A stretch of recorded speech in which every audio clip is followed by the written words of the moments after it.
мыйзамды колдойм. Каныбек Апашевич, сатып алуулар мыйзамына 6-беренесине өзгөртүүлөр киргизип жатырсыздар. Ошондо буга чейинки система кандай өзгөрүүлөр кирип атат да буга чейинки болгон иштерге? Сен жооп берип коесуздарбы? Ички эрежелерине ылайык сатып алууларды жүзөгө ашырат. Тагыраак айтып коесуздарбы? Кандай болот? Бул саламатсызбы, Эльвира Жагабековна, бул жерде жанагы өзүлөрү Министерство образования, высшее учебный заведенияларга өзүнчө инструкция чыгарат, кандай кылып бул мыйзамган кармага каршы келбеген, бирок бир источниктен ала тургандай кылып иштемей чыгарылат. Бир источниктен. Инструкция. Так, түшүнүктүү, рахмат. Каныбек Апашевич, биздин ректорлар университеттердин, вуздардын финансы жагына мен билем, менде мындай маалымат жок экен да, студенттердин астында отчет кылынды беле? Ушул каражат мындай болуп сакталып. Көзөмөлдүк кеңеши бар, ошонун астында. Жок, именно окуган студенттердин арасында. Ошо студенттер акча төлөп атышат да, контракт боюнча. Ректорлорго суроо берет элем да. Биздин тарыхта, мен укпаптырмын да, мына 30 жылда жок дегенде бир жолу студенттериңерге иштеп жаткан жааматка финансы, каржы маселеси мындай чечилип атат, мынча каражат чогулуп атат, мындай сарпталып атат деп отчет бердиңиздер беле? Мындай практиканы мындай уставтарда, мыйзамдарда каралбаптыр.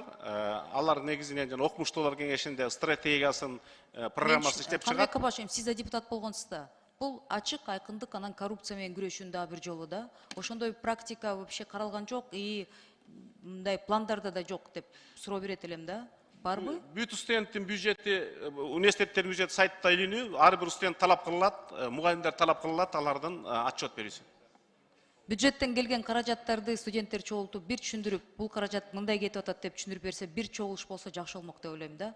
Мен такыр ушул маселени укпаптырмын. Ошону практикалашыбыз керек, урматтуу ректорлор. Рахмат. Андан тышкары, Каныбек Апашевич, статистика комитетинин отчетуна жараш ылайык, мына жакында эле перепись бүттү да. Перепись боюнча бизде жаштардын саны Средняя Азия боюнча биз 2-нчи орунда турабыз. Тажикстандан кийин ооба. Анан трудоустройство маселеси кандай болот, эмне болот деп жаштар студенттерден көп кайрылууга келип атканда кайсы кесиптерге үйрөтөбүз деген мындай пландар барбы деп суроо берип атышат да. Ошондой боюнча реформалар барбы пландарда? Биз жакында ошол профиттик лицейлер боюнча форум өткөздүк. Көпчүлүк депутаттар келди. Ошо эмгек рыногу боюнча толук маалыматты бизге жазуу жеринде жиберели. Расул Азбекович. Рахмат. Каныбек Апашевич, андан тышкары бул жеке кайрылуу келди эле. Жазып аласыз, өзүңүздөргө дагы расмий түрдө жөнөттүм. Бирок улам ата-энелер чалып аткандыктан министр келиптир, сурап коюңуздарчы дейт да. Ленин районунда бизде бүт муниципалдык садиктерге тиешелүү болуш керек, мамлекеттик садик дейт. Жетекчиликтен ушул эле каржы маселеси да. Каражат чогулат, отчет берилбейт, бирок ошол эле убакытта биздин балдарыбызды нянечкалары жок, алынган жумуштар улам алмашылат. Буну деген министрлер көзөмөлүндө барбы? Шаар менен мындай мамиле кандай дейт? Шаар өзгөчө да. Ал жакты ким көзөмөлдөйт? Же буну түз эле вице-мэрлер менен биз такташ керекпизби?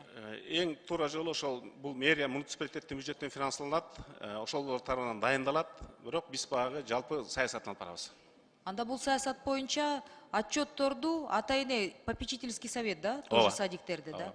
Такыр отчеттор берилбейт экен. Садиктерге деле бизде мугалимдер деле ошондой да. Садиктерде деле жетекчилер деле ошондой экен да. Бирдеме болсо ата-энелерди коркутуп үркүтүп эле алар суроо бере албай калышат экен да. Ушуну бир өзүңүзгө жазып аласыздарбы? До номер 5 Ленинский районда да, жетекчиси Хашимова дейт да. Эми 30 ата-эненин колу менен келген кат экен да. Сизге жеткенчикте шаарда билбейм кандай чечилет, бирок ушуну көзөмөлгө алып коюңуздарчы. Бул бир, экинчи мектептердеги 5-чи микрофон. Рахмат, кыскача эле. Каныбек Апашевич, мектепте, шаардык мектептер эмес, региондордо деле рэкет маселесин көзөмөлгө алыңыздарчы деп суранып атышат. Буну мен сизге расмий трибунадан айтып коеюн деп чечтим. Ошондой фактылар бар, ички иштер министрлигинен биргелешип рейдти баштадык. Ошо бизге да каттарды жөнөтүп атышат да. Рахмат, ийгилик. Рахмат.